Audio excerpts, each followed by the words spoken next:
Can we afford to ignore the most powerful weapon against poverty? Can we continue to imagine that it does not concern and it will not affect us? Is there true fulfillment if one's success doesn't have a positive impact on the lives of others?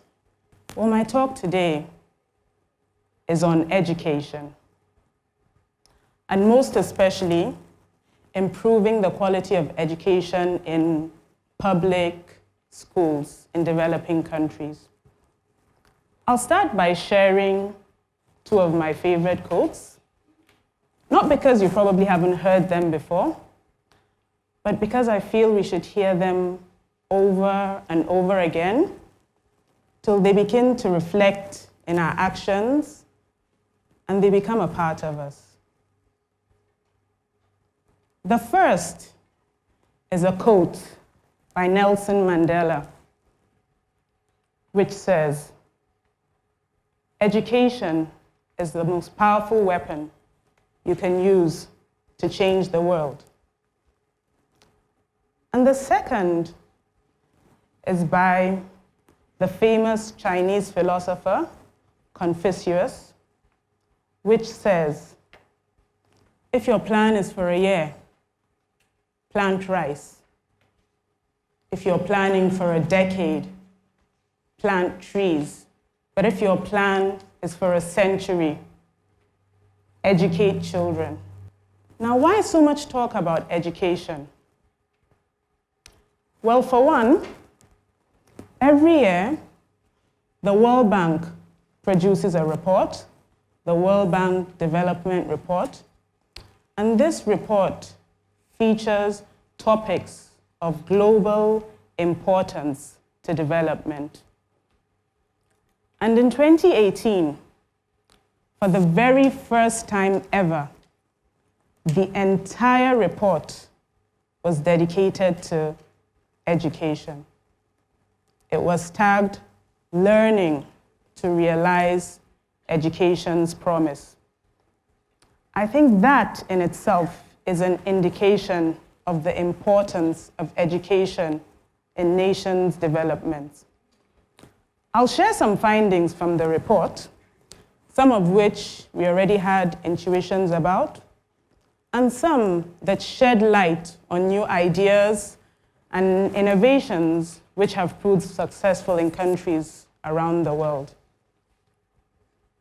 Well, so aside from being a basic right, education done right has an impact on our health and well-being.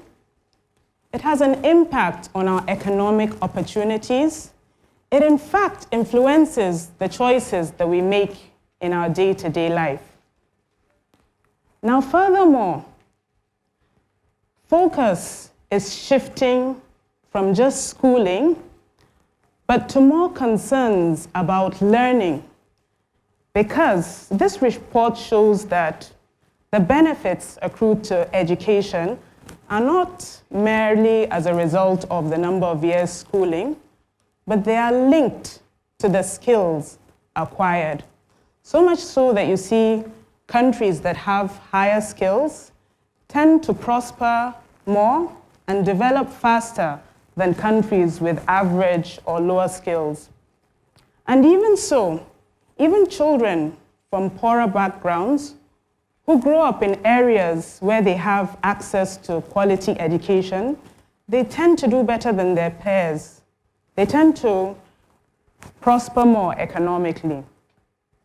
Now, furthermore, financing is very critical to education. But merely investing funds in education does not automatically result in better enrollment rates, better completion rates, but it's only effective if the key stakeholders act in such a manner that shows that learning is important. So as we all know, It's not strange for funds to be injected and they never reach our schools. And in cases where they do reach our schools, they may be spent on inputs which generally do not have an impact on learning. Now, when it comes to education, there's no global solution. There's no one size fits all. But innovation and adaptation are key. Now just imagine if Nigeria were to attempt to mimic what Finland, the widely celebrated, kings in education, placed rather highly. Imagine if we were to say that our criteria for employing teachers was going to be that they would have to have graduated top of their class, they would have to have a master's degree. I'm wondering, would we be able to attract and sustain the kind of teachers we want? Would we be able to compensate them adequately enough to keep them? Could we motivate them? Would we be able to employ the number of teachers we require for the millions of children who go to our public schools? Would we be able to give that 1 teacher to 40 students ratio? Well, I'm thinking not. Now, it's becoming clear that as much as enrollment is important, now learning is critical in order for education to have an impact. So this report goes further to outline 3 key elements for learning to take place. They've been outlined as prepared learners, skilled and motivated teachers, and then inputs which support the teacher-learner relationship. So I'll start with prepared learners. It shows that care being paid to early child nutrition, then early learning to stimulate minds, care and support from family are key to setting children on a path of great achievement. So much so that there was a study in Jamaica where a group of stunted children between the ages of 9 to 24 months were enrolled in a program where care was taken about their nutrition and stimulating them. So 20 years down the line, results showed that there were reduced crime rates, and these children had prospered economically 25% more than their peers who were not involved in that program. Now, when we look at skilled and motivated teachers, well, we can't escape the fact that teacher training is very, very essential. But studies have shown that no amount of training and skill can substitute for a motivated teacher. So I had the privilege of interviewing a couple of teachers a while back, where I asked them the same question. And that question was, what motivates you? And the responses actually gladdened my heart, because some of the teachers said they were motivated by their students prospering, by their students achieving great heights. They were motivated when it was obvious that their students had learned, because they would come back probably weeks or months later and relate something in their day-to-day life with something that they had learned in class. This is very, very gladdening. Now, we're getting to the point where we start thinking, so what's the solution? What do we need to do in developing nations like ours? I'm suspecting that if I ask, I might probably hear responses like, The government should employ skilled teachers, motivate them. The government should provide the right infrastructure for a conducive learning environment. The government should monitor and evaluate progress and make sure learning is taking place. And I think the list will probably go on and on and on.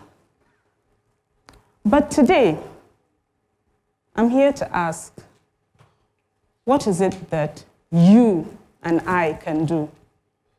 Granted, what the government needs to do is important, it's critical, but more importantly, what can you and I do? Well, unless, of course, you are the government, in which case, I'm sure you know what you need to do. But this report shared something that also gladdened my heart. It said, in situations where there are weak systems and there are political and bureaucratic challenges, community involvement is a great substitute which has been proved to achieve results in changing systems. This is Otto. Okay, I'll confess. I don't know him personally. I have never met him before, but I speak of him often, especially when I'm speaking to young people. This is because Otto started Slums to School Africa when he was just in his 20s. And for me, the achievements are quite impressive. Okay? Okay. So, this is a bit about what Slums to School does.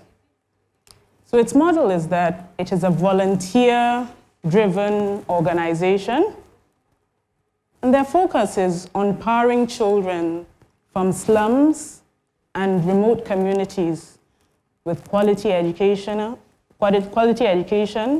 entrepreneurial skills, and psychosocial support. The collaborators include the government, private sector, individuals. Well, the list goes on. Now look, over 8 years, for me, these are impressive achievements.